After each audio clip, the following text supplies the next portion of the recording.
All right, let's answer the first one, right? What is the potential energy of 0.12 coulombs stored on an air gap capacitor with a plate area of, oh no. Okay, so the first thing we got to do is we got to use this guy to find the capacitance, okay? So let's do that. The capacitance of this thing is, it's an air gap, so we're going to use this, right? So 8.85 E minus 12, right? And then it's 0.25 times 0.25 divided by 1 millimeter, 0.001. So that capacitance is not very much. Okay, clear, 8.85 E minus 12 times 0.25 times 0.25 divided by 0.001.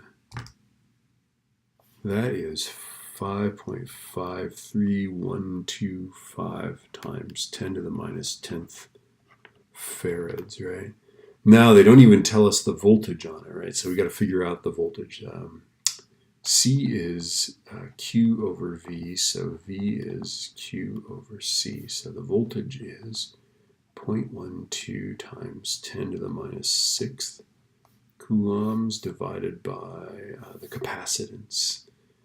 Right, don't confuse, by the way, coulombs with the unit coulombs with the idea of capacitance. Okay, so let's see, 5.53125 times 10 to the minus 10th farads. Okay, so I'm going to go 0.12 E minus 6.12 microcoulombs, which is a lot of charge, I'm just going to say, divided by that capacitance.